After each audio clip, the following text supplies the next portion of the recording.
Hello everyone.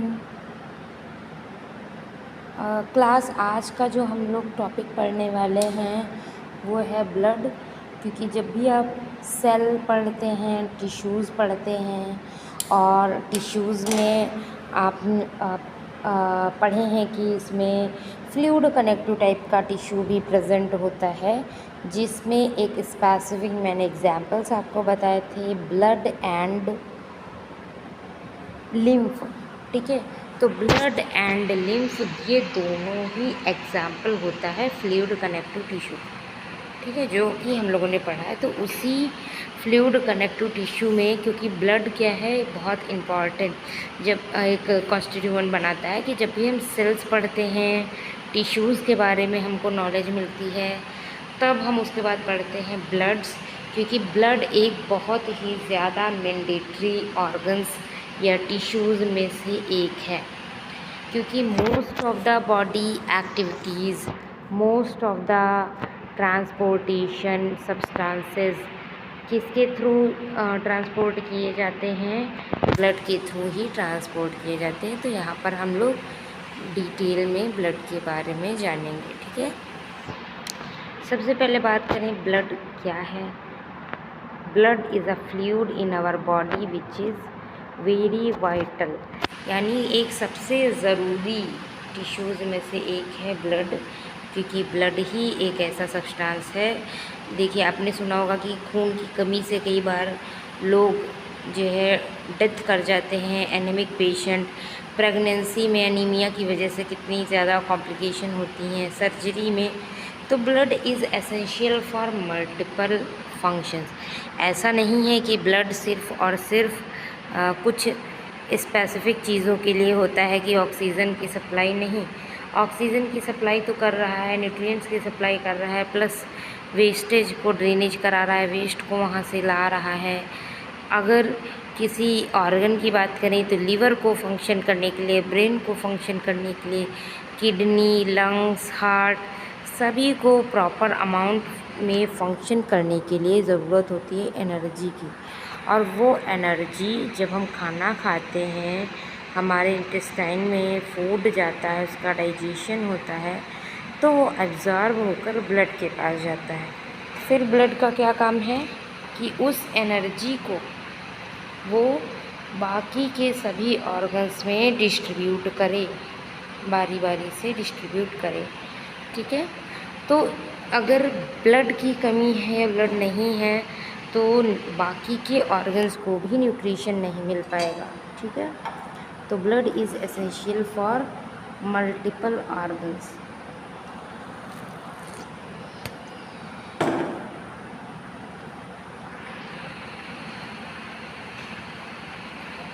तो यहाँ पर कुछ फंक्शंस भी आपको इंट्रोडक्शन में ही दिए गए हैं।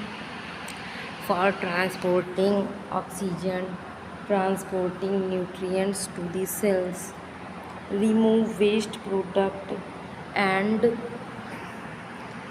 डिफेंड करता है बॉडी को इन्फेक्शन के अगेंस्ट में। तो ये सारे फंक्शन ब्लड परफॉर्म कराता है।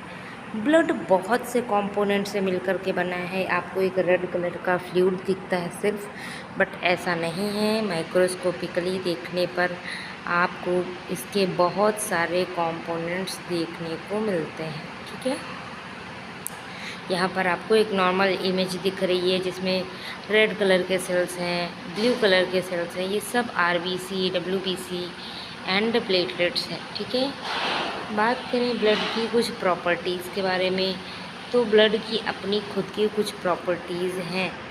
सबसे पहला तो विस्कोसिटी। विस्कोसिटी को अगर हिंदी में बात करें तो विस्कोसिटी का मतलब होता है गाढ़ापन। कौन सी चीज़ कितनी थिक है, कौन सी चीज़ कितनी गाढ़ी है, इसके बारे में हम लोग जानते हैं विस्कोसिटी। तो जो ब्लड है वो वाटर के कंपैरिजन में थोड़ा सा विस्कस है, थोड़ा थिक है। थिक इसीलिए है क्योंकि इसके अंदर तमाम तरीके के सेल्स प्रेजेंट होते हैं, जो कि इसकी कंसिस्टेंसी को इंक्रीज़ करता है। तो ब्लड के अंदर कई सारी सेल्स होने की वजह से ये थोड़ा सा थिक या फिर विस्कस दिखाई देता है। ठीक है। अब पीएच की बात करें तो जो ब्लड का पीएच है वो नॉर्मली 7.352 टू 7.45 के बीच में होता है।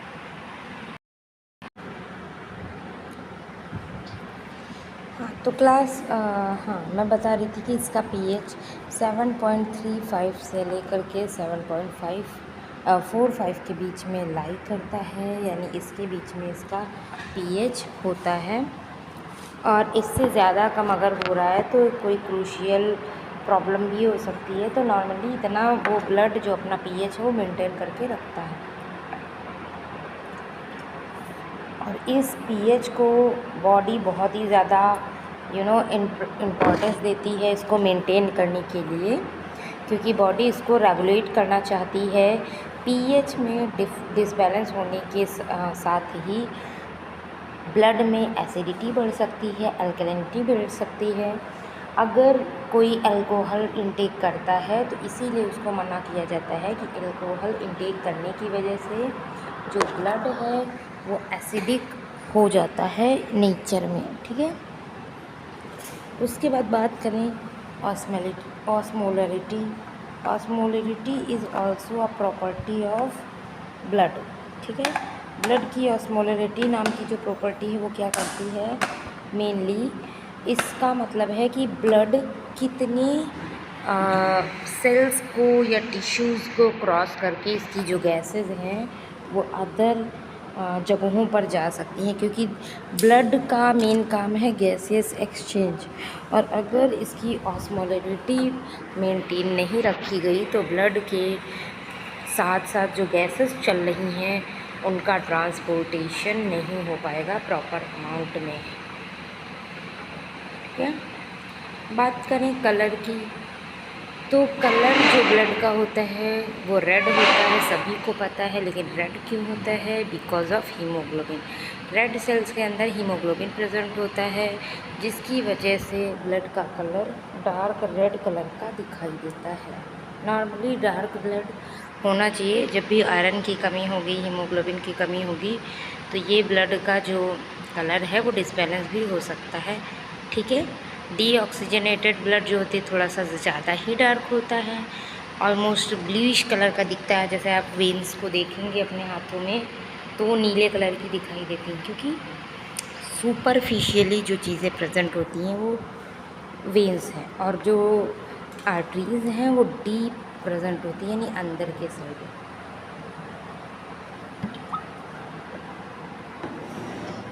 इसके अलावा बात करें टेम्परेचर, तो नॉर्मली जो ब्लड का टेम्परेचर है वो higher than the body temperature होता है।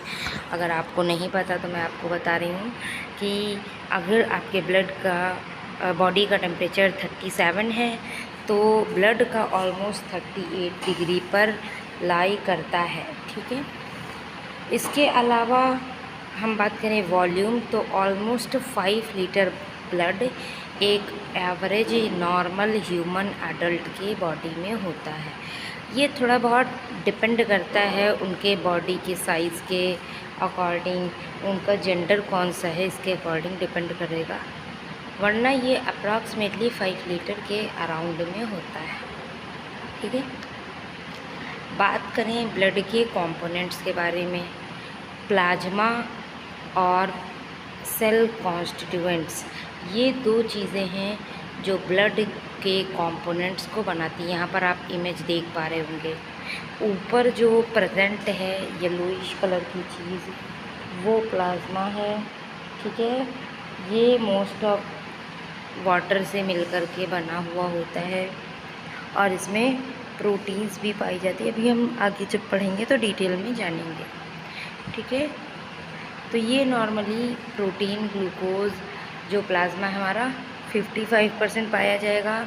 प्रोटीन, ग्लूकोज, इलेक्ट्रोलाइट्स, हार्मोन, इन सब से मिलकर के बना हुआ होगा।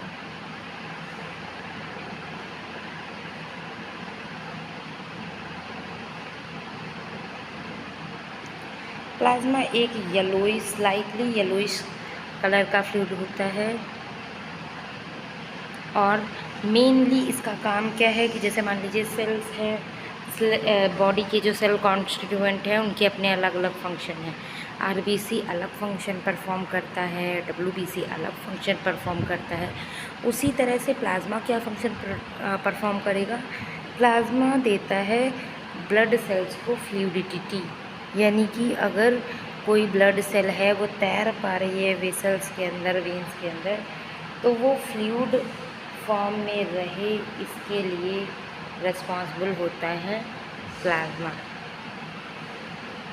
इसके अलावा इसका और एक ख़ास फंक्शन होता है, ये न्यूट्रिएंट्स को ट्रांसपोर्ट करता है, हार्मोन्स, प्रोटीन, इन सब को कंटेन करके रखता है। इसके अलावा बॉडी में जितने भी एंटीजन्स, एंटीबॉडीज़ पाए जाते हैं, ठीक है, जितने भी एक्सक्रीटरी प्रोडक्ट होते हैं, वेस्ट प्रोडक्ट होते हैं, यूरिया, क्रेटिनिन, ये सभी चीज़ें भी प्लाज्मा में ही तैरती रहती हैं, ठीक है। इसीलिए जो प्लाज्मा या फिर जो सीरम है, हम जब ब्लड का टेस्ट परफॉर्म करते हैं तो सीरम एंड प्लाज्मा का यूज़ करते हैं, ठीक है। तो इसका हम यूज़ इसीलिए करते हैं क्योंकि ये नॉर्मली इतनी ज़्यादा अमाउंट में सिर्फ़ और सिर्फ सीरम में ही मिलता है। नॉर्मली ये सारी चीज़ें सीरम में ही यूज़ होती हैं। तो अगर हमें मान लीजिए प्रोटीन भी देखनी हो तब भी हमें सैंपल में प्लाज्मा या सीरम चाहिए। हमें हार्मोन देखना हो, विटामिन देखना हो, कोई एंटीजन देखना हो, कोई एंटीबॉडी देखना हो, मोस्ट ऑफ द चीज़ें जब हम देखते हैं तो उसका हम टेस्ट ये प्लाज्मा के थ्रू ही परफॉर्म कराते हैं, ठीक है। तो ये यहाँ पर इमेज देख लीजिए, प्लाज्मा है, बीच में बफी लेयर है जिसमें डब्ल्यूबीसी और प्लेटलेट प्रेजेंट होते हैं, और सबसे नीचे बैठे रहते हैं आरबीसी, क्योंकि आरबीसी की जो डेंसिटी है, जो भारीपन है, वो थोड़ा सा ज़्यादा होता है। तो ज़्यादा भारी होने की वजह से जब हम सेंट्रीफ्यूज करेंगे तो वो नीचे जा कर के बैठ जाएगा। नेक्स्ट है हमारे सेल कंपोनेंट्स की बात कर लेते हैं। प्लाज्मा हमने पढ़ा क्या करता है, क्या क्या चीज़ों को कंटेन करके रखता है, इसके बारे में हम लोगों ने जाना। अब हम लोग अगला पढ़ेंगे रेड ब्लड सेल्स के बारे में।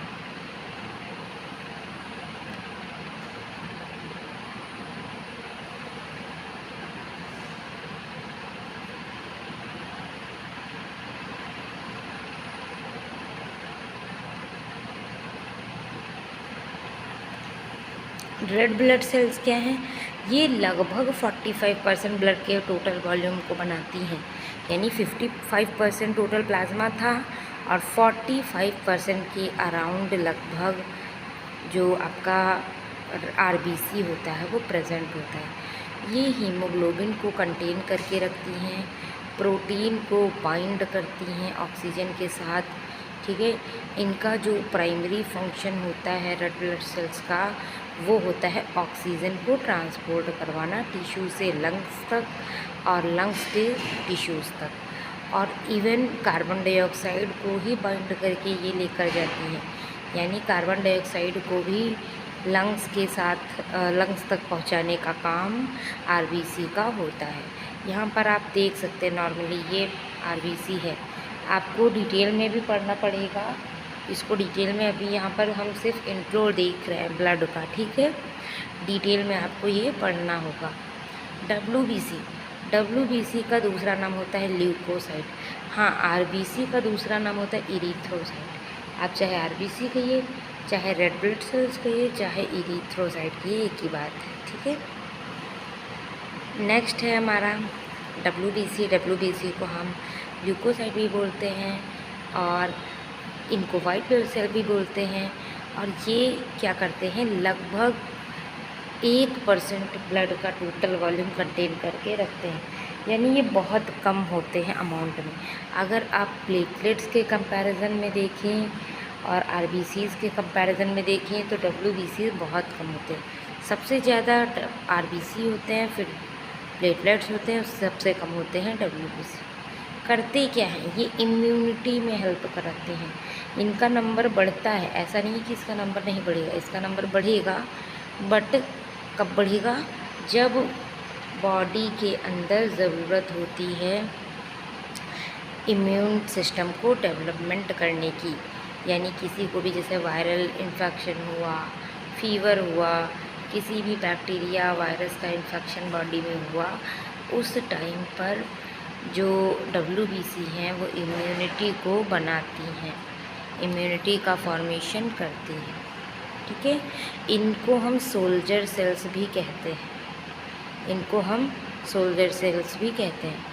WBCs को डिवाइड किया गया है डिफरेंट टाइप्स में। तो mainly total WBCs are divided in 2 types, granulocytes and agranulocytes. Granulocytes कौन से हैं? जिनके सेल साइटोप्लाज्म के अंदर छोटे छोटे बीड्स के फॉर्म में ग्रैन्यूल्स पाए जाएंगे। ठीक है,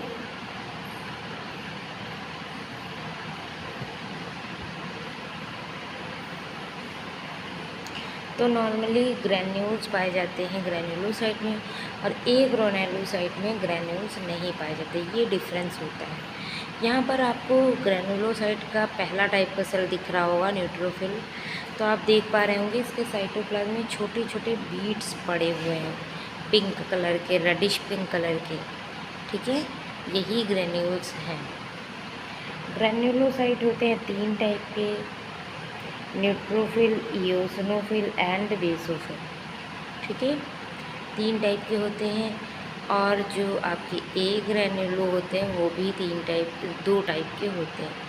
वो 2 टाइप के कौन से होते हैं? Lymphocyte and monocyte. तो अभी हम पहले ग्रैन्युलोसाइट्स के बारे में पढ़ेंगे, उसके बाद में हम लोग एग्रैन्युलोसाइट्स के बारे में पढ़ेंगे। सबसे पहले बात करते हैं ग्रैन्युलोसाइट्स के 3 टाइप होते हैं। पहला है न्यूट्रोफिल। न्यूट्रोफिल सबसे ज़्यादा अमाउंट में पाया जाता है ब्लड में, यानी टोटल WBC का लगभग 60 to 70% आपका ग्रैन्युलोसाइट बनाता है। ठीक है, 60% तो अप्रॉक्सीमेटली बनाता है। ये जो सेल्स होती हैं ये रेस्पॉन्सिबल होती हैं माइक्रोबियल इन्फेक्शन के लिए। ठीक है, ये फैगोसाइटोसिस के लिए इम्पॉर्टेंट होती हैं, यानी अगर कोई बैक्टीरिया, फंगस कुछ भी बॉडी में एंटर करता है तो उसको खा लेती हैं। ठीक है, मल्टी लोब्ड होती हैं, इनमें 3 से 5 लोब प्रेजेंट होते हैं इनके साइटोप्लाज्म में, यानी इनका न्यूक्लियस जो है लोब्यूल्स के फॉर्म में डिवाइडेड होगा। ठीक है, और जब भी हम इसको स्टेन करेंगे, स्टेन करने के बाद इसकी माइक्रोस्कोपी हम करके देखेंगे तो हमको न्यूट्रोफिल्स कलरफुल दिखाई देंगी। उसके बाद में बात करते हैं इओसिनोफिल। आपको इओसिनोफिल भी देख पा रहे होंगे कि इसमें भी बीड्स हैं, इसके अंदर भी बीड्स प्रेजेंट होते हैं। ये इओसिनोफिल हैं, ये इन्वॉल्व होती हैं पैरासिटिक इन्फेक्शन में, एलर्जिक इन्फेक्शन में। ठीक है, ये बाइलोब्ड होती है, यानी इनके 2 लोब होते हैं। देखिए, नॉर्मली इनको माइक्रोस्कोपी में पहचानना पॉसिबल नहीं है क्योंकि सभी के में ग्रैन्यूल्स हैं। बस हम इसको कैसे पहचान पाते हैं, जब हम ये देखते हैं कि इसके न्यूक्लियस में लोब कितने हैं, क्योंकि तीनों के न्यूक्लियस में आप इसमें देखेंगे और इसमें देखेंगे अलग अलग लोब्स। 3 से 5 लोब होते हैं न्यूट्रोफिल में, इओसिनोफिल में होते हैं 2 लोब्स। ठीक है, और ये किसके लिए रिस्पॉन्सिबल होती है? पैरासिटिक इन्फेक्शन के लिए। उसके बाद में बात करें बेसोफिल। बेसोफिल किसके लिए रिस्पॉन्सिबल होती है? वो रिस्पॉन्सिबल होती है इन्फ्लामेटरी रेस्पॉन्स के लिए, एलर्जीज़ के लिए एंड अस्थमा के लिए। ठीक है, ये हिस्टामिन को रिलीज़ करती है और अदर मीडिएटर्स को भी के लिए भी एक्टिव है, यानी किसी भी टाइप की एलर्जिक रिएक्शन हो वहाँ पर बेसोफिल्स एक्ट करती हुई दिखेंगी। ठीक है, इनका न्यूक्लियस बाइलोब्ड होगा या एस शेप का देखने को मिलेगा, और जब भी आप इसकी स्टेनिंग करेंगे तो ये dark purple and blue colour का शो होता है। ये देखिए, यहाँ पर आपको ये बेसोफिल दिख रही है, ये बेसोफिल है इसका न्यूक्लियस आप देख पाएंगे और इओसिनोफिल का देख पाएंगे। इसी तरह से आपको डिफ्रेंशिएट करना होता है। ये हो गई हमारे तीनों टाइप के ग्रैन्युलोसाइट्स। इसके बाद में हम लोग पढ़ेंगे ए ग्रैन्युलोसाइट्स के बारे में। इसके पहले कि हम लोग ए ग्रैन्युलोसाइट्स के बारे में पढ़ें, मैं कुछ आपको इन्फॉर्मेशन दूंगी, एक सेकंड में। तो हाँ, कि अगर आप अपना मेडिकल स्टोर चला रहे हैं और उस मेडिकल स्टोर को फार्मा क्लिनिक में कन्वर्ट करना चाहते हैं, तो आपके लिए बेस्ट है टेलीमेडिसिन कोर्स। टेलीमेडिसिन कोर्स करके आप अपने कॉरपोरेट मेडिकल स्टोर से अपने मेडिकल स्टोर को बेहतर कर सकते हैं। हेल्थ केयर का एक इकोसिस्टम डेवलपमेंट कर सकते हैं। इसमें आप डॉक्टर्स से ऑडियो कॉल, वीडियो कॉल पे कनेक्ट हो सकते हैं। इस कोर्स की कंप्लीट फ़ीस 25,000 रुपीज़ है। अगर आप इंटरेस्टेड हैं इस कोर्स को करने के लिए, तो हमारे दिए गए नंबर पर कॉल कर सकते हैं।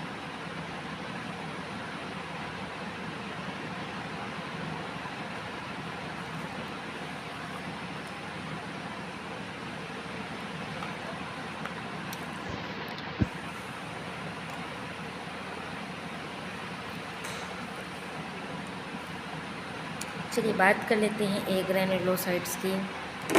ए ग्रैन्युलोसाइट्स भी डिवाइडेड हैं दो टाइप्स में, मेनली टू टाइप्स में डिवाइडेड हैं। और इनका जो डिवीज़न होता है वो इस बिहाफ पर होता है कि इसका न्यूक्लियस किस शेप का है। लेकिन इसके अलावा और भी एक इम्पॉर्टेंट चीज़ है कि इसमें कभी भी ग्रैन्यूल्स देखने को नहीं मिलेंगे। इसी वजह से इसका नाम ही रखा गया है ए ग्रैन्युलोसाइट्स, बिकॉज इसके पास कोई भी ग्रैन्यूल प्रेजेंट नहीं होता है। तो इसके दो टाइप्स में, पहला है लिम्फोसाइट। लिम्फोसाइट्स क्या होते हैं? इम्यून सिस्टम के लिए रिस्पॉन्सिबल होते हैं। अब लिम्फोसाइट्स भी दो टाइप में डिवाइड किए गए हैं, B cells and T cells. B cells क्या करता है? एंटीबॉडीज़ को प्रोड्यूस करता है। बी सेल्स का काम है एंटीबॉडीज़ को प्रोड्यूस करना। जब भी इन्फेक्शन आपके बॉडी में होगा तो उस इन्फेक्शन के अगेंस्ट में बी सेल हमेशा एंटीबॉडीज़ को रिलीज़ करेगी, ताकि वो एंटीबॉडी जाए और उस इन्फेक्शन को ट्रैप करे। दूसरा है टी सेल। टी सेल कोई भी एंटीबॉडी प्रोड्यूस नहीं करती है, ना ही किसी दूसरे सेल्स का प्रोडक्शन करती है। ये डायरेक्टली अटैक करती है इम्यून सेल्स के साथ में, ठीक है। तो ये डायरेक्ट अटैक करेगी। बी सेल क्या करेगी? वो एंटीबॉडी प्रोड्यूस करेगी, यानी कि कर दोनों इम्यूनिटी में ही हेल्प रहे हैं। अच्छा, इनका नाम बी और टी क्यों रखा गया? ए और बी भी तो रख सकते थे, एक्स वाई भी तो रख सकते थे, कुछ भी रख सकते थे। तो बी का मतलब होता है बोन मैरो। जिस तरह से सारी सेल्स, अभी हम लोग आगे चैप्टर इसी में कंटिन्यू करेंगे, ब्लड में ही बोन मैरो पढ़ेंगे, तो छोटा सा टॉपिक, ठीक है। तो जैसे हम लोग क्या करते हैं कि बोन मैरो प्रोड्यूस करता है, मैंने आपको बताया है, ब्लड सेल्स को। उसी तरह से जो बी लिम्फोसाइट होती हैं उनका प्रोडक्शन एंड मैच्योरेशन दोनों बोन मैरो में होता है। यानी वो बोन मैरो में बनेंगी और मैच्योर भी वहीं कराई जाएंगी। ऐसा नहीं है कि उनके मैच्योरेशन के लिए कहीं और जाना है, बोन मैरो में बन के वहीं मैच्योर हो जाएंगी। इसी वजह से इसका नाम बी सेल्स है। बट टी लिम्फोसाइट का नाम टी क्यों है? क्योंकि इसका फॉर्मेशन तो बोन मैरो में ही होगा, बट इसका मैच्योरेशन बोन मैरो में ना हो करके थाइमस ग्लैंड में होगा। थाइमस ग्लैंड हमारे नेक के पास में प्रेजेंट होती है ग्लैंड, वहाँ पर ये सेल्स जा कर के मैच्योर। इस वजह से इनको हम टी सेल्स बोलते हैं।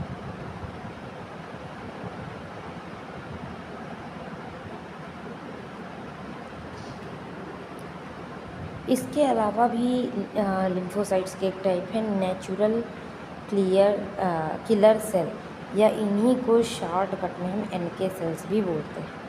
ये क्या करते हैं, ये वायरसेस पे अटैक करते हैं। ट्यूमर सेल्स अगर बन रही हैं तो उनको किल करते हैं, उन पे अटैक करके उनको किल करते हैं, यानी कि ट्यूमर सेल्स का फॉर्मेशन नहीं करने देते हैं। नेचुरल किलर सेल वायरस को भी किल करने का काम करते हैं। इसके भी बहुत से टाइप्स हैं, बहुत ही वास्ट रेंज है, यहाँ पर नहीं डिस्कस करेंगे हम लोग। जैसे नेचुरल किलर सेल्स में आपका आता है कि CD4 cell, CD4 mainly use की जाती हैं बैक्टीरिया को किल करने के लिए। तो इस तरीके की चीज़ें भी प्रेजेंट होती हैं लिम्फोसाइट के अंदर। तो 2 टाइप मैंने आपको बताए थे ग्रैन्युलोसाइट के, एक तो था लिम्फोसाइट, अगला हम लोग पढ़ेंगे मोनोसाइट। पहले आप लिम्फोसाइट की इमेज देख लीजिए। इसमें बड़ा सा न्यूक्लियस है बट कोई भी ग्रैन्यूल प्रेजेंट नहीं है, एक भी ग्रैन्यूल नहीं है।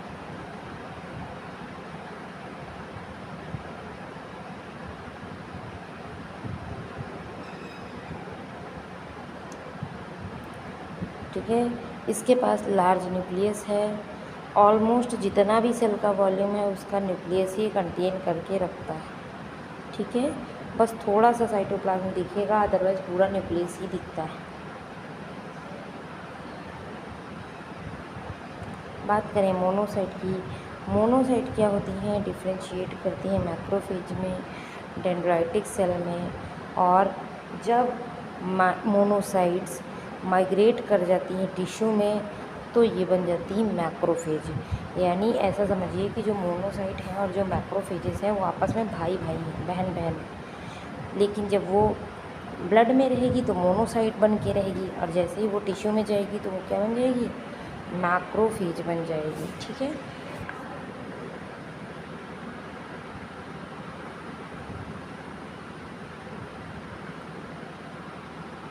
इस तरीके से काम करता है। मोनोसाइट का स्ट्रक्चर आप देख पा रहे होंगे, ये होप शेप का इसका थोड़ा सा न्यूक्लियस दिखेगा, लेकिन ये जो आपको बीड्स दिख रहे हैं ये ग्रैन्यूल्स नहीं हैं क्लास। ठीक है, ये ग्रैन्यूल्स नहीं हैं, ये साइटोप्लाज्म है जो कि दिख रहा है इस तरीके का। तो WBC हम लोगों ने पढ़ ली है ना। मैंने आपको RBC बता दी क्या होता है, WBC बता दी क्या होता है। उसके बाद हम लोगों को पढ़ना है प्लेटलेट्स के बारे में, जिसके बारे में हम लोग डिस्कस करेंगे अपनी अगली क्लास में। आज की क्लास को यहीं तक रखते हैं। ठीक है, आई होप कि आपको क्लास समझ में आई होगी। प्लेटलेट्स बचा है और भी बाकी चीज़ें जो बची हैं उनको हम अपनी अगली क्लास में डिस्कस करेंगे। Okay, thank you everyone.